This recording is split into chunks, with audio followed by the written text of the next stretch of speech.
Hello, and welcome back to Hard Edge. In this video, I wanted to address a common problem that we can run into when we try to make slightly more complex wall position offset rotations. It's a very common issue to run into that when we rotate something with wall position offset, we're rotating it around a world axis, such as, in this case, X. And when we add rotations locally to them, the object starts to behave slightly weirdly and basically fights you along the way. This is more evident in something like this fan, because as I rotate the fan, I would expect the fan blade to follow, but it doesn't.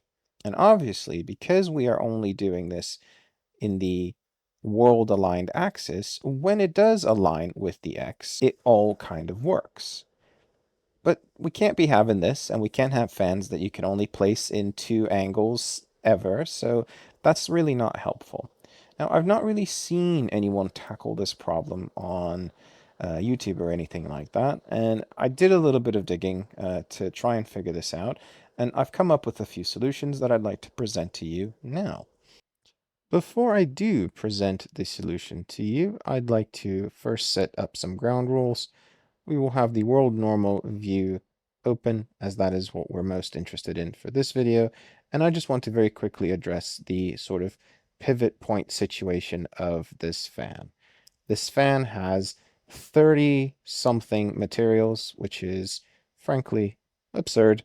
And the pivot point is not where I need it to be for the fan blades. You may run into this issue as well.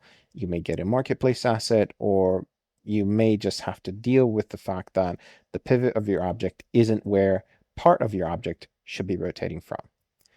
How do we fix this? Well, let's get going with that. I've also, just to kind of help demo, put a couple of a sphere and a cube to rotate around so we can kind of observe normals once they are in a good place. So far, they look fine, but that won't be the case very soon. So in order to get the pivot into the location that I want it to be, and you might need to do this as well, you'll need to get a position, which is going to be by default a local position. We need to transform that, which means we're taking it location and rotation and scale and moving it from one space to another. So from local space to world space.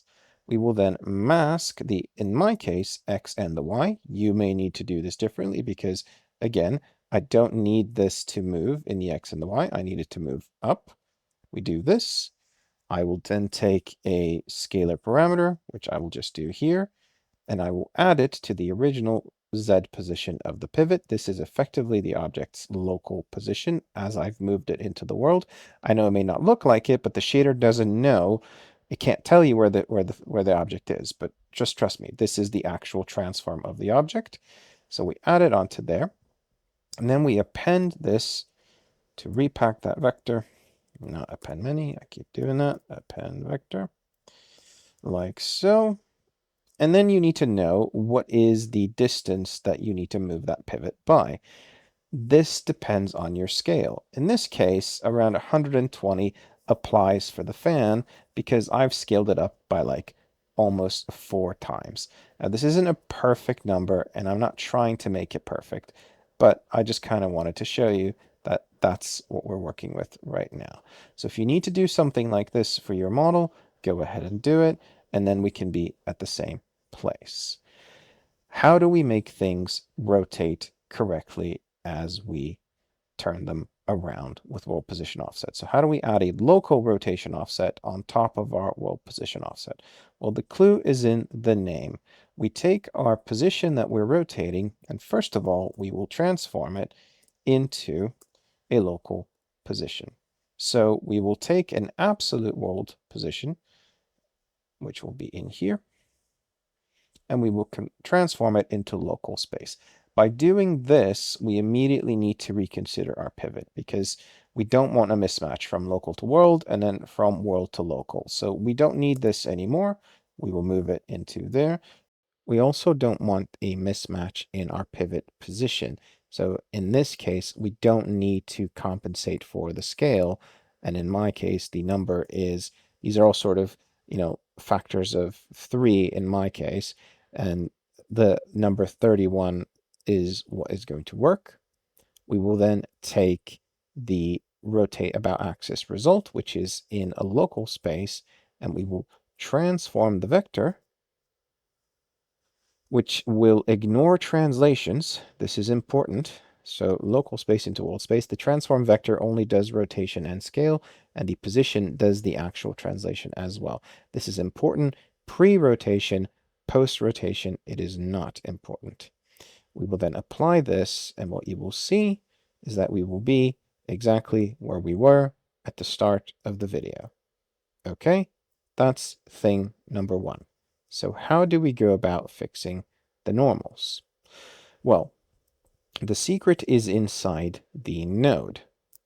We need to rotate our normals. That's what we're doing. So we take the normals in world space and we do the rotation. That's all the node is doing. It's the same thing that we're already doing just below. We take the vertex normals and then we add them onto the rotated ones. So we take original position of vertex normals, add to the rotated position, we normalize them, and then we transform those normals from world space to tangent space.